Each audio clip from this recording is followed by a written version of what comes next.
Depuis ce lundi, l'Assemblée nationale examine le projet de loi sur la réforme des retraites. Il cristallise les critiques. Les élus ultramarins, entre autres, dénoncent de futurs changements non pensés pour les territoires d'outre-mer où les écarts de niveau de vie avec les retraités de France métropolitaine sont déjà abyssaux. Cette première séance était très mouvementée, comme vous allez le voir dans ce reportage de nos confrères d'outre-mer, la première. Nous sommes là après plusieurs années de débat, des mois de concertation nourris, des engagements présidentiels clairs. Mes chers collègues, on n'est pas dans un amphi, on n'est pas dans une manif, on est dans l'hémicycle de l'Assemblée nationale.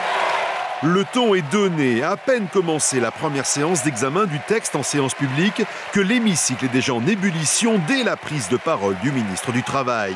Les critiques fusent contre le projet gouvernemental, à commencer par une partie des députés des Antilles et de la Guyane qui demandent qu'il soit retiré, tout simplement. Qu'il soit retiré, il est rejeté par la population. Si on doit sécuriser un peu plus donc, le système, il y a des gens qui peuvent contribuer. N'allons pas ponctionner encore les plus faibles. Et puis on attend aussi que les outre-mer existent dans ce texte. Pour l'instant, ça n'est pas le cas.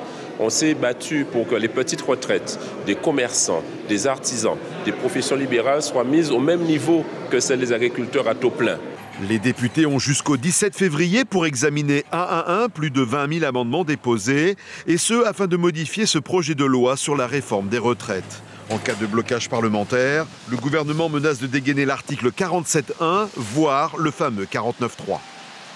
Si c'est le 49.3, je pense que la réponse se fera dans la rue. J'ai vu un slogan sur une des manifestations récemment, c'était « Si vous nous donnez encore le 49.3, on vous donnera le mai 68 ». C'est donc un véritable marathon parlementaire qui débute ce lundi pour tous les députés, avec pour chambre d'écho la rue, en hexagone comme outre-mer, et les mouvements sociaux et autres grèves qui vont s'enchaîner dans les heures et les jours qui viennent. L'information en continu sur Polynésie la première, Internet et réseaux sociaux.